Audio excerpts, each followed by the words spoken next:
오늘 예배 오신 여러분 모두를 환영합니다. 6월의 두 번째 주일인데 오늘은 우리들이 기뻐하고 축하해야 할 일들이 몇 가지가 있습니다. 오늘은 말씀드린 것처럼 우리 교회가 성령의 강림을 기뻐하고 축하하는 성령 강림절입니다. 그리고 또 하나 6월 두 번째 주일은 우리 교회가 속한 캐나다 연합교회 창립 89주년 기념주일이기도 합니다. 부활절 절기가 끝나고 이제 오늘부터 성령 강림절 절기가 시작됩니다. 이 성령 강림절을 알려면 오순절을 알아야 하고 또 오순절을 알려면 유월절을 알아야 합니다. 간단하게 설명드리면 저 옛날 히브리 이스라엘 백성들이 이집트에서 노예 생활하다가 모세의 인도함을 받아 이집트를 떠난 날, 그날이 유월절, 해방절이죠. 그리고 그 히브리 노예들이 이집트를 떠나서 50일 동안 걸어가서 시내산에 도착한 날이 오순절입니다. 그러니까 다섯오자 열순자를 써서 50일째 되는 날 오순절입니다. 그날을 77은 49, 7일이 7번이라 해서 77절이라고도 부르고 그날 그 한 해 농사의 첫 열매가 열립니다. 보리 열매. 그래서 그날을 맥추절, 맥추감사절이라고도 부릅니다. 그러니까 오순절, 77절, 맥추감사절이 다 똑같은 말입니다.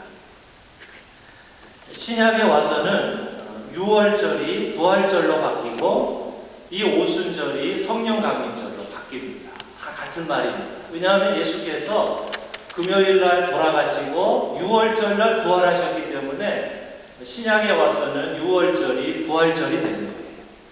그리고 그 부활절로부터 50일째 되는 날 이제 그 맥추감사절, 오순절, 77절날 예수의 제자들이 마가의 다락방에서 모여서 기도하던 중에 성령을 받았죠. 그래서 오순절이 신약에 와서는 성령 강림절이 되었습니다. 그러니까 유월절과 부활절은 똑같은 말, 날짜가 같은 말이고 오순절, 77절, 맥추감사절, 성령 강림절이 다 날짜가 같은 날을 가리키는 말입니다. 우리에게 이 오순절 성령 강림절이 굉장히 중요합니다. 왜 그러느냐? 이 날은 첫 열매가 열리는 날이고 영적으로 보면 교회라는 첫 열매가 열리는 날이고 하나님의 영을 만나는 날이고 새로운 공동체를 시작하는 날입니다. 히브리 백성들이 이집트를 떠나 50일 만에 시내산에 도착해서 성령 받고 생명의 율법, 십계명을 받았습니다. 원래 히브리 백성들은 한 민족이 아니고 그 고대 근동지방 이집트 주변에 사는 떠돌아다니는 아주 가난한 사람들, 노예 계층에 속하는 그런 잡다한 사람들인데 그들이 오순절날 시내산에서 하나님을 만나서 생명의 말씀을 받고 이제부터 하나님만을 섬기기로 언약을 체결하는 거예요. 이 오순절 날에 참으로 자비로우시고 정의로우시고 진실하신 하나님만을 섬기는 새로운 공동체, 새로운 나라, 해방의 공동체가 시작되었습니다. 더 이상 노예 생활하지 않고 어방과 차별이 없는 하나님만을 섬기는 정의롭고 자유로운 하나님 나라, 새로운 공동체, 이스라엘, 새로운 공동체가 이 오순절에 시작하게 되었습니다. 글자 그대로 첫 열매가 맺히는 날입니다. 신약의 백성들도 마찬가지입니다. 예수의 제자들이 오순절 날에 마가의 다락방에서 기도하고 예배를 드리다가 불같은 성령을 받고 그때까지는 무서워서 그냥 다락방에 숨어만 있었는데 성령을 받고 새로운 공동체, 새로운 영적인 열매, 교회를 시작하게 되었습니다. 저 옛날 히브리 백성들과 마찬가지로 예수님을 섬기고 예수님의 말씀대로 사는 아무런 차별이 없는 초대교회, 처음 교회, 복음의 공동체, 새로운 공동체 교회가 예루살렘에서 시작되었습니다. 이렇게 오순절은 새로운 공동체가 시작되는 날입니다. 한 해 농사, 보리 농사의 처음 열매를 거두는 날이면서 동시에 하나님의 새로운 작품, 새로운 공동체 열매가 시작되는 날이 오순절 성령 강림절입니다. 이날은 하나님을 만나는 날이고 말씀과 성령을 받는 날이고 처음 교회를 시작하는 날이고 처음 추수하는 날이고 우리가 성령 받아서 우리의 마음이 뜨거워지는 날이고 우리의 신앙이 처음으로 돌아가는 날이고 교회를 다시 시작하는 날이고 교회의 생일입니다. 기쁜 날입니다. 축제의 날입니다. 아무것도 무서워하지 않고 사람이 많든지 적든지 힘이 있든지 없든지 오직 성령에 의지해서 아름다운 신앙의 공동체를 만드는 날입니다. 오순절은 하늘에서 내려오는 성령 받고 새로운 공동체가 시작되는 날인데 하늘에서 내려오는 성령은 두 가지의 특징이 있습니다. 첫째로 하늘에서 내려오는 성령은 생명의 영입니다. 하늘에서 내려오는 성령은 우리를 일으키고 우리에게 생명을 줍니다. 시들어가는 우리의 몸과 마음을 일으켜줍니다. 하늘에서 내려오는 성령은 생명의 기운입니다. 우리가 이 생명의 기운을 받아야 삽니다. 우리 말 중에 기가 막혔다. 기가 막혔다. 이 세상이 원칙과 상식이 통하지 않으면 우리가 이 기가 막힌 세상이다.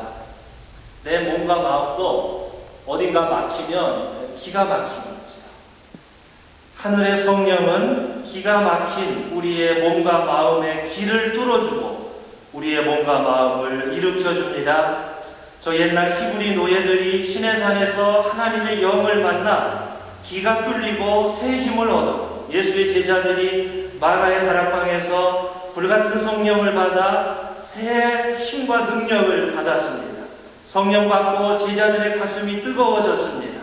그들의 마음이 예수 생명으로 충만했습니다. 세상이 무서워 숨었던 제자들이 성령 받고 뜨거운 마음으로 예수를 증거했습니다. 성령은 이렇게 생명의 영입니다. 당신의 백성들을 붙들어주고 용기를 주고 그들이 함께 모여서 아름다운 신앙의 삶을 살도록 성령께서 우리에게 생명을 주시고 용기를 주시고 능력을 주십니다. 오늘 우리가 첫 번째로 읽은 민수기 말씀을 보면 하나님께서 모세와 70명의 장로들, 지도자들을 불러서 산으로 불러서 그들에게 하나님의 영을 불어넣는 장면이 나옵니다. 이스라엘 백성이 가장 힘들 때 너무너무 힘든 광야 생활, 물도 없고 먹을 것도 없고 백성들은 서로 지금 분열이 나서 가장 위기 상황일 때 하나님께서 모세와 장로들을 70명을 불러서 그들에게 성령을 불어넣어 주셨습니다. 거친 광야 생활을 하려니까 너무너무 힘이 드는 거예요. 생명의 기운이 필요합니다. 특히 모세 혼자서 이 모든 일을 할 수가 없습니다. 그래서 하나님께서 모세뿐만 아니라 각 지파의 지도자들을 다 불러서 그 71명에게 하나님께서 성령의 능력을 주시는 장면이 나옵니다. 그런데 70명 중에 2명이 불렀는데 안 간 거예요. 그래서 이제 자기 장막 텐트에 들어가는 거예요. 그러니까 여호수아가 모세에게 말 안 듣는 저 2명, 저 삐딱한 저 2명은 성령 받을 자격이 없습니다. 저 2 사람은 우리가 징계합시다. 이러죠? 그러니까 모세가 그러지 말자. 저 2명도 하나님의 영이 임해서 70명의 지도자들이 다 성령을 받고 예언하면 좋겠다. 그래야 우리가 이 거친 광야 생활을 헤쳐나갈 수 있다. 모세의 말씀입니다. 성령은 생명의 기운입니다. 우리의 몸과 마음이 지치지 않도록 우리에게 힘과 능력을 주십니다. 하나님의 영을 받을 때에 우리의 교회가 튼튼해집니다. 한 명만이 아니고 모든 우리 성도님들이 70명이 전부 다 우리가 성령의 능력을 충만히 받을 때 우리는 우리 앞에 놓여있는 많은 어려움 중에서도 성령을 통하여 기쁨과 감사가 넘치고 활력이 넘치며 거친 광야길을 넉넉하게 통과할 수 있는 우리 성령의 튼튼한 공동체 교회가 될 수 있습니다.